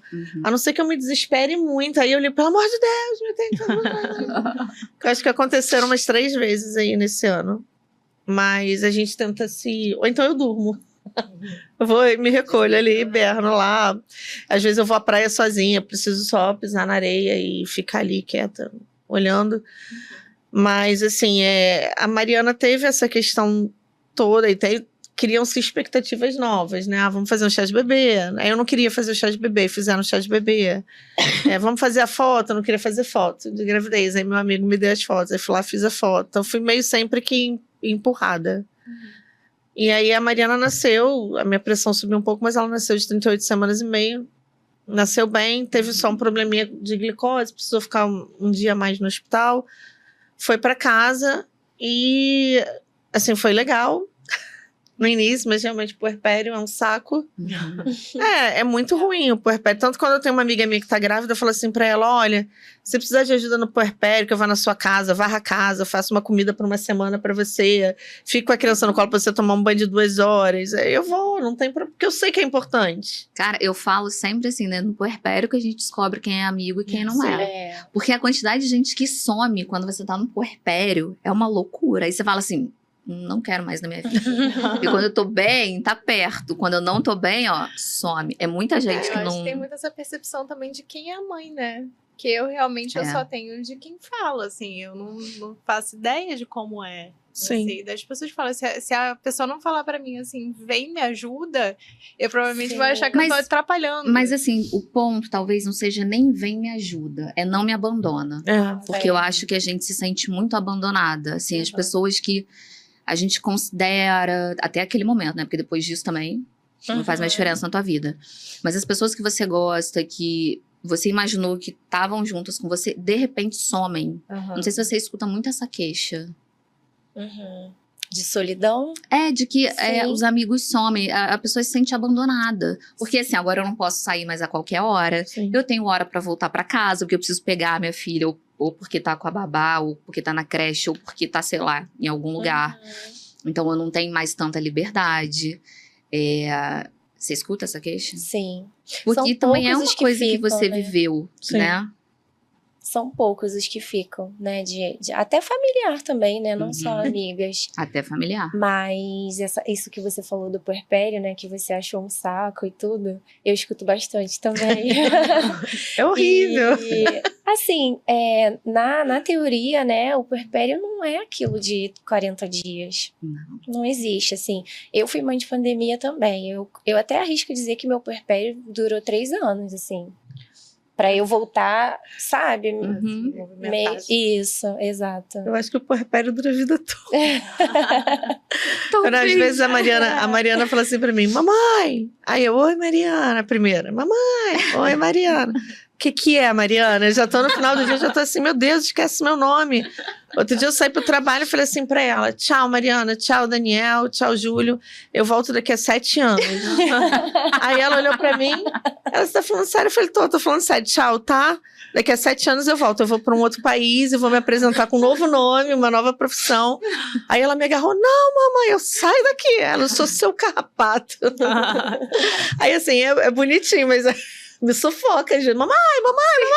Gente, eu tenho uma fantasia secreta que é assim, um dia eu vou pra um hotel sozinha, vou ficar de sexta a segunda lá, vou dormir, vou ver série, aí eu volto na segunda, mas assim, ninguém vai saber qual hotel que eu tô, aí eu vou subir pra piscina, tomar um drink, sem ninguém me atrapalhar a comer, sem ninguém falar comigo.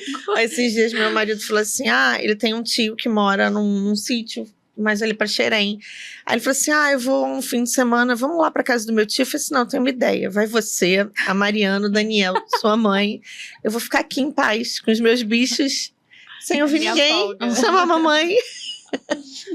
Aí, mas assim, é claro que dói, que às vezes ela me liga, mamãe, você vai demorar a chegar? Por quê, filho? Porque eu tô com saudade. Então tem essa parte de uma conexão muito boa. Né? Mas, a gente tá falando das dificuldades, né? Mas a parte boa, cara, ela é incrível. Sim. Se não fosse, ninguém teria filho, né? Sim. Eu brinco dizendo, você é uma mini empresa. Eu tô investindo em você.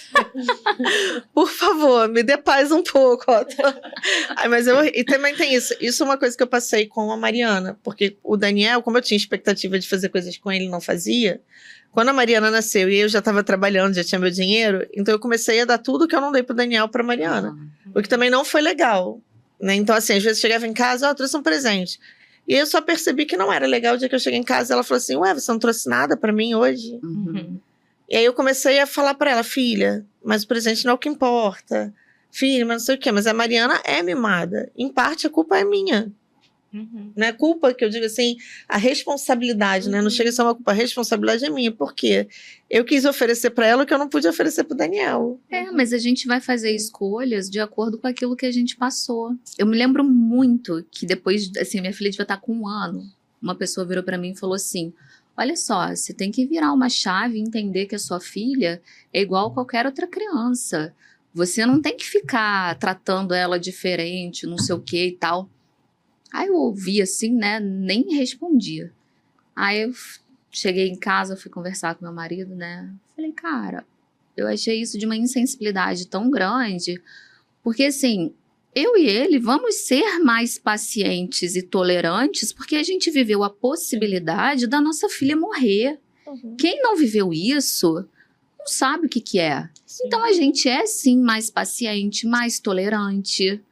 É diferente de quem não passou por uma adversidade, não tem jeito. Então assim, você teve uma grande adversidade com o Dani. Cara, quando chegou a Mariana, você vai ser diferente, você não vai fazer uma coisa que você, né, se você não tivesse tido essa adversidade. Então não se culpa por isso, porque as nossas experiências, elas vão definir a forma que a gente vai se relacionar com as situações, Sim. né? E a gente não tá errado por isso, somos produto daquilo que a gente vive.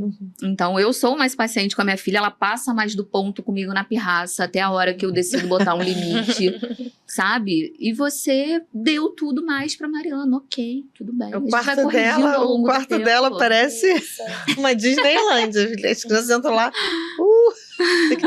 Mas assim, porque por conta disso, mas a gente, é isso, eu tô ajustando essa questão toda, né? Eu tive outras experiências próximas à morte, porque eu descobri da minha autoimune, né? Então, na gravidez da Mariana, quando ela nasceu, eu não sabia que eu tinha SAF, que é uma, mal comparando, é como se fosse uma trombofilia. Então, eu tive uma trombose venosa cerebral profunda. Um mês depois que ela nasceu, fiquei internada 2 meses. E aí não podia usar cinta, não podia usar nada. E aí eu comecei a engordar. E aí fiquei deprimida porque eu não me reconheci. Comecei a engordar, não conseguia amamentar. E aí eu fiquei, esse período realmente eu fiquei deprimida. E eu decidi que eu ia ser feliz gorda. Eu vou ser feliz gorda. O problema é que eu achei que eu ia ser feliz gorda do jeito que eu estava. Só que como eu descontava no alimento, eu cheguei a pesar 100 quilos. E eu tenho 1,58 m. E aí eu ficava deprimida porque as roupas não cabiam em mim, porque não sei o quê, porque tinha que cuidar de filho, porque tinha o Daniel. E isso me causou uma depressão pontual, né? Eu tinha uma tristeza muito grande ali. E aí eu comecei a decidir mudar, emagreci. Hoje eu cheguei aos 70, tô com 78, gente, quero voltar aos 60. Tá difícil, depois de 46 tá difícil. Né? Muito. Aí eu queria fazer uma cirurgia para tirar a barriga. Aí não posso fazer porque eu sou anticoagulada. Então tudo passou a ser difícil e aí eu tento brincar com isso. São coisas que me incomodam ainda bastante.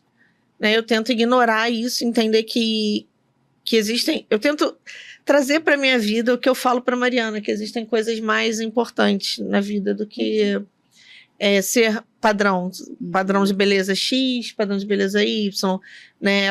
Mariana tem 7 anos. Outro dia ela chegou para mim e falou assim: eu tô gorda. Aquilo me apavorou. Eu falei assim: você não tá gorda? Quem falou?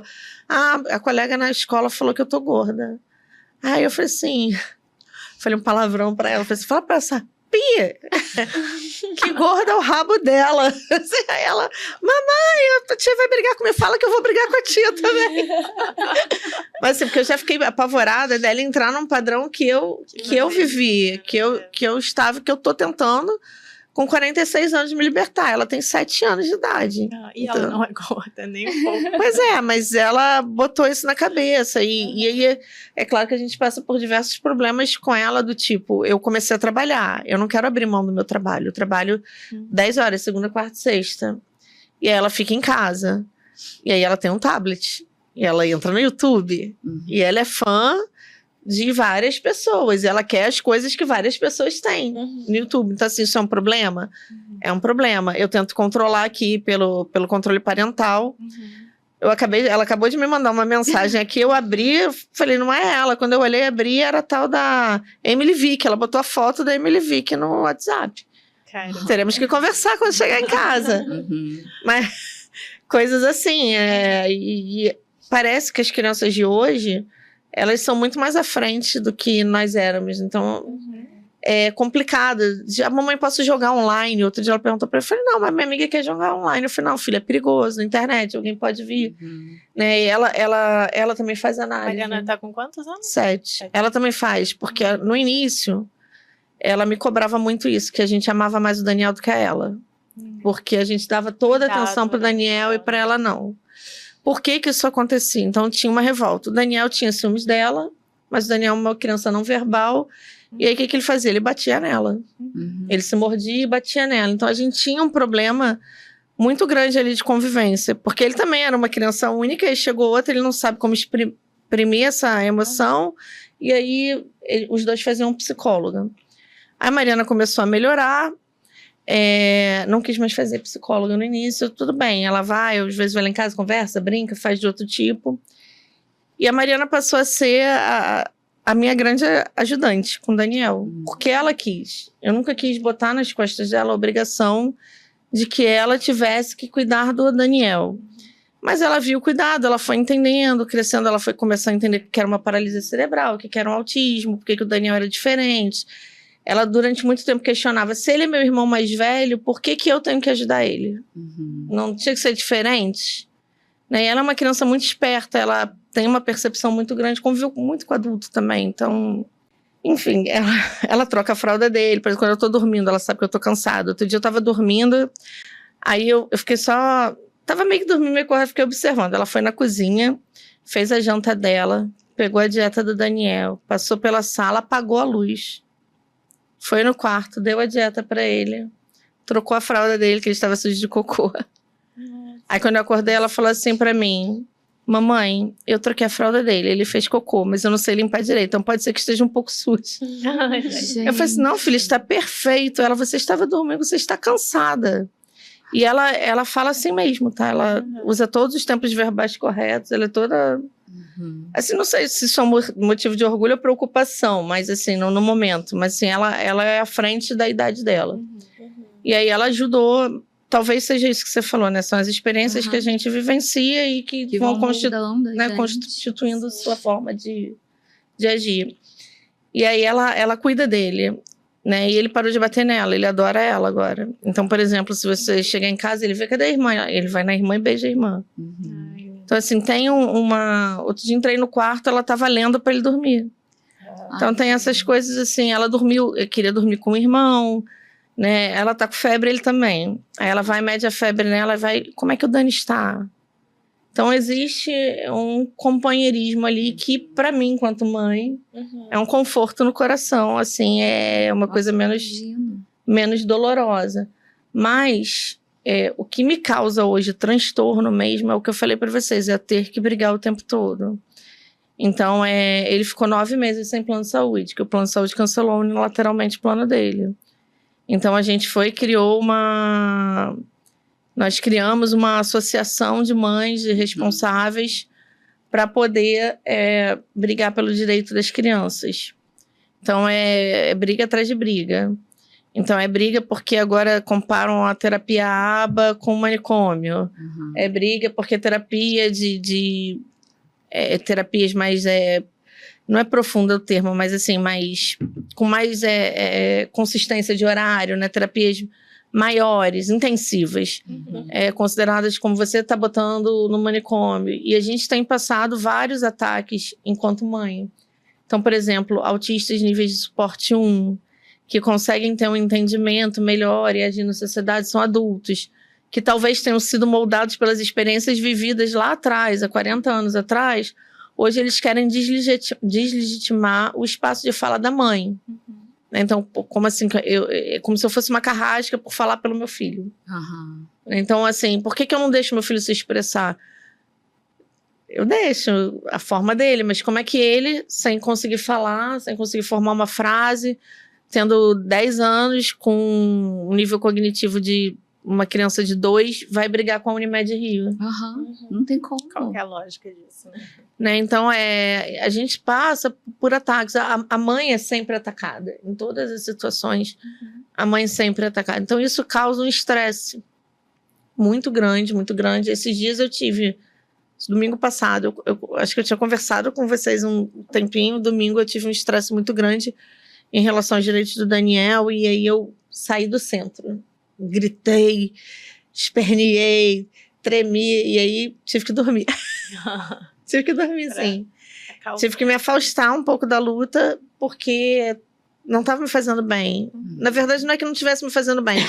Eu não conseguia concatenar um pensamento plausível para propor, entendeu? Era isso. Então, assim... Porque quando a gente fica tomado por uma emoção muito intensa, a gente não consegue racionalizar, a gente tem que separar um tempo, né? Pra acolher essa emoção, pra digerir aquilo que tá sentindo. Sim. Depois que você processa, aí você volta. Eu só senti isso quando o Daniel chocou a primeira vez que o médico falou que ele tinha 5% de chance de vida. Nesse dia, foi uma loucura, assim, daqui a pouco eu fiquei muito mal, eu fiquei impactada quando eu recebi a notícia, mas eu não conseguia chorar. Eu só ficava pensando assim, e agora, como é que eu vou contar para as pessoas que o Daniel vai morrer? Né? Porque era essa a sensação que eu tinha. Como é que eu vou... isso foi de madrugada, foi tipo, menos tipo, como é que eu vou comprar um caixão pequeno para uma criança? Eu tinha uns pensamentos assim, como é que eu vou... E eu não sabia para quem ligar. Para quem que eu vou ligar? Eu estava sozinha e isso foi um sentimento muito ruim, que inclusive causou um problema muito grande entre mim e o Júlio no início, porque eu falava assim para ele, você me deixou sozinha lá para receber essa notícia sozinha?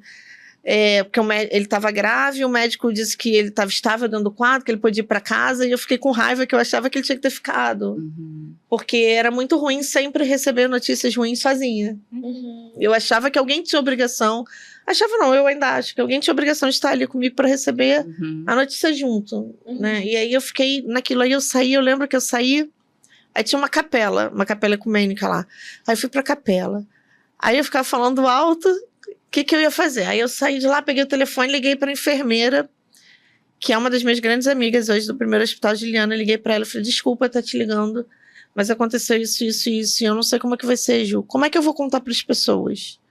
Como é que eu vou comprar um caixão pequeno? Eu ficava repetindo pra ela tudo que tinha pensado. Ela, não, calma, não sei o que. Aí eu voltei lá pra dentro, vi as coisas, e aí eu saí de novo. Aí eu liguei pro Júlio, ele não atendeu.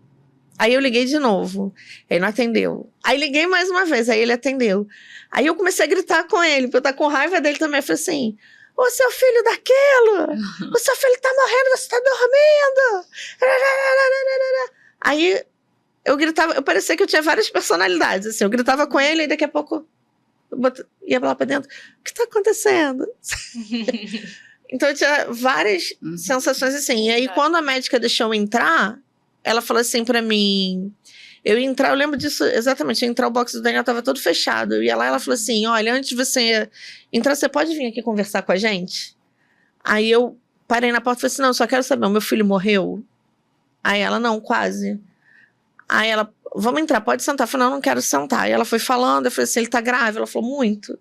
Eu falei assim, ele vai parar os órgãos dele, porque tinha tido um outro caso. Aí ela, provavelmente vai. Aí ela me abraçou, falou, olha, a gente fez tudo que era possível, bababá, bababá. Aí eu entrei no leito, aí tava todo mundo lá, técnico, babá, ele lá. Aí eu abracei ele, eu falei assim, filho, a mamãe tem muito orgulho de tudo que você fez nesses 8 meses, a mamãe te ama, se você quiser partir, a mamãe vai entender, mas se você puder ficar aqui com a gente, né, a gente vai ficar muito feliz, não sei o que. Aí nesse momento ele voltou a urinar, ele tinha parado de urinar. Aí todo mundo chorou lá dentro, não sei o que, aí eu saí já mais calma, aí eu fui escrever, escrevi textão. Aí daqui a pouco, quando o Júlio chegou, eu já tava com ódio dele de novo. Eu já tinha...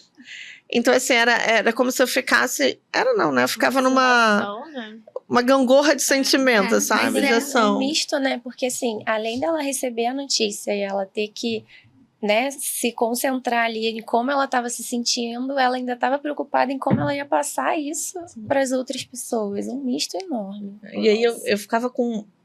Eu gostava das pessoas, mas eu odiava as pessoas. Era uma coisa muito doida. E acho que uma coisa que às vezes a gente não fala, é que as emoções, elas podem coexistir, né? Sim. Você tá com raiva, daqui a pouco você tá muito triste, e aí daqui a pouco ele volta a urinar e você se emociona, fica feliz, porque algo tá voltando a funcionar.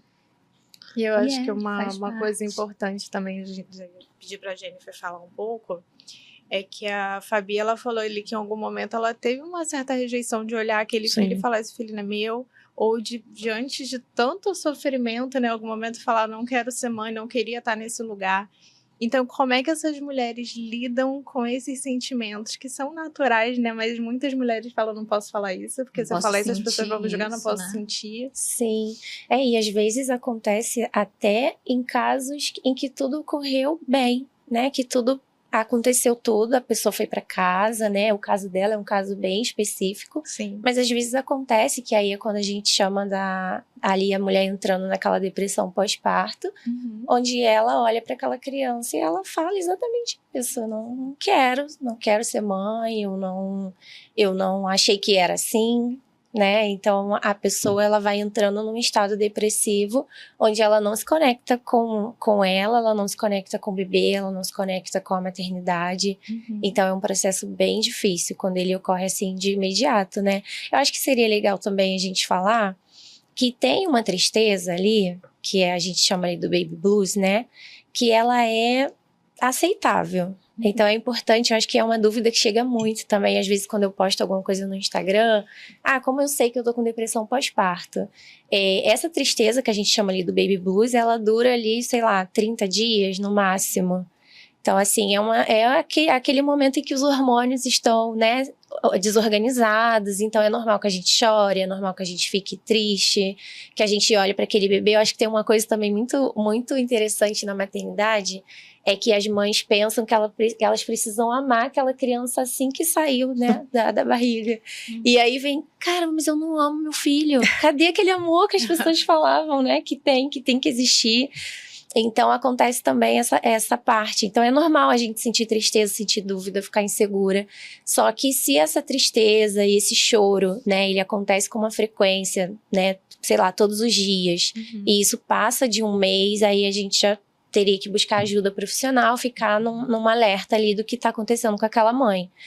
E a minha maternidade, né, o meu puerpério, meu filho nasceu em março de 2020.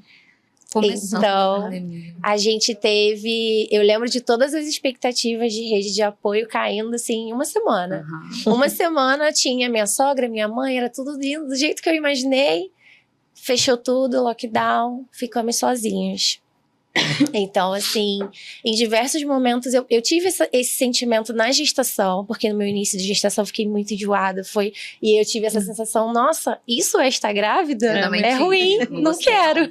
Eu também pularia a parte da gestação. Né? Podia nascer logo. Me dá aqui nascendo. Assim, tô grávida aí. Eu passei muito mal também. Mas o meu foi bem no início. Eu lembro de ter esses pensamentos, tipo, cara, ninguém falou que era assim. Né? Não foi isso que eu imaginei. E na pandemia, até mais ou menos uns 2 anos do meu filho, que assim como você, a gente era casado há bastante tempo, e demoramos, né, pra ser pais. Então eu pensava, poxa, eu esperei 10 anos e ele nasceu na pandemia. Eu quero ter essa experiência que não seja dentro da pandemia. Mas aí quando ele fez 2 anos, veio atraso na fala e entrou todas as outras coisas que eu também não estava esperando, e aí eu falei, acho que vou ficar só com ele, né? Não por enquanto. Por enquanto, não tenho espaço aqui ainda. Ótimo, por enquanto, até a hora que o sininho toca de novo, aí você, né, começa, ai meu Deus. Ou não. Ou não. Uma coisa que a gente tem muito de experiência dentro da associação, né, nós temos mais de 500 famílias dentro da associação. É isso, vamos fazer uma manifestação hoje? Vamos. Aí vem os relatos. Eu não consigo, eu não tenho mais psicológico para estar ali. Me arrasa muito ver as coisas. Quando o plano de saúde fala que meu filho está no manicômio, isso mexe muito comigo. Então a gente tem muito relato de mães dentro da associação falando isso. E aí elas têm a sensação de que assim, isso não acontece comigo. Tipo assim, eu sou a cara.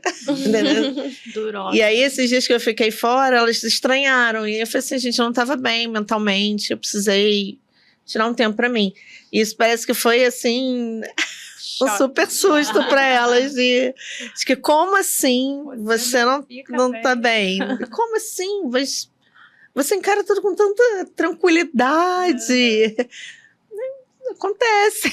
Só você sabe, né? Mas eu acho que, né, você tenta ali fazer o que precisa ser feito, dar conta, mas, cara, a hora que a gente deita a cabeça no travesseiro, só a gente sabe o que a gente tá sentindo, né? A gente pode expressar de uma forma diferente pro contexto que a gente tá inserido, mas por dentro, cara... É isso. É muito louco, né? É. Mas a gente tenta. Mas essa é isso. A minha história basicamente é essa. Eu falo pra caraca. A gente tá vai se encaminhando, né, ter pro final, Começar a realmente. finalizar. Mas a gente queria que você falasse aí, desse o seu recado para uma mãe que está passando por esse momento e sobre a associação também, se você quiser deixar algum recado. Então, a minha filha que fala assim, então, gente, ela fala assim. Eu acredito que tudo tem uma solução. É claro que existem algumas questões psicológicas que são bem mais profundas do que, né, um mero estado de cansaço físico e emocional. Existem questões realmente patológicas que precisam ser tratadas com medicação, com psiquiatra, com acompanhamento psicológico. Acho que realmente as mães atípicas não devem negligenciar isso, porque a gente passa por uma pressão muito grande todos os dias. Todos os dias é um leão por dia para matar. Nem sempre a gente consegue matar esse leão. Às vezes ele dá uma surra na gente. Então a gente lida muito com frustração. É uma frustração real, uma frustração diária, inclusive em relação aos nossos filhos, que aí nem é culpa deles, a gente precisa aprender a reformular isso dentro da gente. Então, o recado que eu deixo para elas é que elas procurem ajuda, né? Não se isolem. É uma tendência que a gente tem, se isolar. Não é legal nesses momentos. Então, assim, procure ajuda. Que seja de uma amiga, liga para conversar. Uma amiga que seja boa ouvinte, né? Eu costumo dizer que as melhores amigas são as que sabem ouvir. Dá menos opinião e mais acolhimento. E procure ajuda médica, ajuda clínica. Não tem problema, ninguém é menos capaz ou menos são por causa disso. Então, o recado que eu deixo para essas mães é que, ou para qualquer outra mãe, não só mães atípicas, né? A maternidade em si é uma grande jornada rumo ao além. Então, assim, é importante ter, né? Não se apeguem só em questões religiosas, não que não seja importante, mas a gente precisa também fazer pela gente. E sobre a associação, a gente está na luta, vai seguir na luta. Qual é o nome? É a Associação Nenhum Direito a Menos. Vamos seguir na luta pelo direito das pessoas com deficiência. Nós consideramos o autismo uma deficiência, sim, e por efeito de lei, ele é considerado uma deficiência. Então, são todas as deficiências, paralisia cerebral, síndromes raras, doenças raras também, deficiências ocultas, neurodivergência. Então, a gente está na luta. É uma luta que tem sido massacrante, Sim. porque não temos o lobby dos planos de saúde. Infelizmente, está acontecendo um retrocesso muito grande em todos os âmbitos, né? Eles começaram de dentro para fora, então a gente tem dentro do MEC pessoas contra o Parecer 50, né? Que é contra o PEI, contra auxílio terapêutico dentro da escola. Isso é um retrocesso porque existem pessoas que precisam. E sem esse auxílio, elas não vão conseguir estar no ambiente escolar. Sim. E elas vão ser alijadas desse processo educacional. Isso é diretamente ligado à qualidade de vida, à saúde. Né? Então você fica como há 500 anos atrás, que é logo ali, esses 500 anos atrás, logo ali, né? Onde pessoas eram colocadas em manicômio, onde pessoas eram amarradas dentro de casa. Então, infelizmente, a gente está passando um momento muito triste e muito deprimente. Sim. Tá? Porque dá uma sensação de que você não pode fazer nada. E aí o recado que eu deixo é que a gente pode fazer sim. É que sozinha a gente não consegue fazer nada. Isso aí. Mas se a gente formar um coletivo, a gente vira um cardume de sardinha, né? Como gostam de falar nas coisas financeiras, né? A gente vira um cardume de sardinha e a gente consegue comer tubarão. Então, assim, acho que precisa de uma conscientização disso, que só a parte judicial hoje, infelizmente, não dá conta. Até porque nós temos muitos juízes, desembargadores, ministros participando como palestrantes de eventos sobre judicialização da saúde, promovidos por plano de saúde. Então, enfim, Sim. as coisas estão muito tomadas. A gente precisa realmente de um levante popular. Queria não precisar. Exatamente, mas precisamos, porque só através da população a gente faz com que realmente os políticos legislem a favor de quem eles devem servir realmente. Mas é isso, queria agradecer vocês, agradecer pelo espaço, agradecer pelos apontamentos de algumas coisas que realmente quando a gente vive a gente não consegue perceber e me colocar à disposição. Se alguém precisar de alguma coisa, vocês, estou aí. Obrigada a você. Dar teu recado também para as mães e o seu recado profissional também. Sim, eu acho que concordo muito com o que a Fabi falou. Eu acho que a gente já avançou muito, né, com relação a esse quesito da saúde mental, de não ser para maluco, coisas assim. Mas ainda temos muita coisa para caminhar. Eu, particularmente, passei a me dedicar e acolher as mães depois da minha maternidade, então eu vejo que é um campo que ainda está ganhando espaço, né? A psicologia perinatal ainda está ganhando espaço aqui também na nossa área, na sociedade, enfim. E é isso, assim, a qualquer sinal de tristeza, tudo isso que a gente conversou aqui, eu acho que não custa pelo menos tentar, né? Vou no profissional, vou conversar para ver se realmente é isso, o que eu tô passando. Se não tem como buscar um profissional, tentar essa rede de apoio, que eu acho que é maravilhosa. A gente sabe que tem as que abandonam, mas tem as amigas que ficam também, né? Tem as amigas são as que salvam a gente, né? Sim, salvam. Então, buscar sempre esse olhar para si. E eu acho que a Fabi até comentou numa parte da história dela que ela se olhava no espelho e não se reconhecia. Então, isso também é uma queixa muito grande. Então, essa mulher perceber que, agora eu tô pronta para isso, para me reconhecer novamente, me olhar novamente. Então, a gente tá aqui, né? Psicologia, a rede de apoio também, de uma forma geral. E também queria agradecer a vocês a oportunidade. Acho que foi muito bacana, adorei conhecer sua história. Obrigada.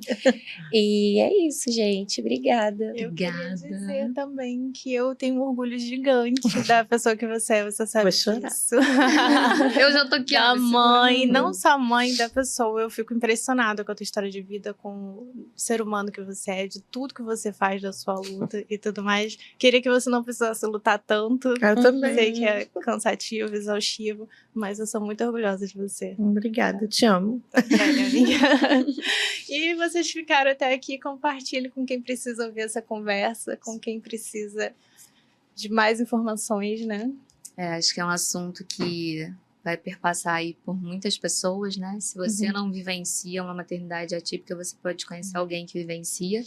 E se a gente puder, de alguma forma, ser rede de apoio, conte com o Descomplicadamente, se precisar. Obrigada. De uma palestra, de alguma coisa, a gente aparece lá, né, Vamos Fê? lá, leva a Fabi junto. A gente vai e... Obrigada, gente. É isso. Até a próxima.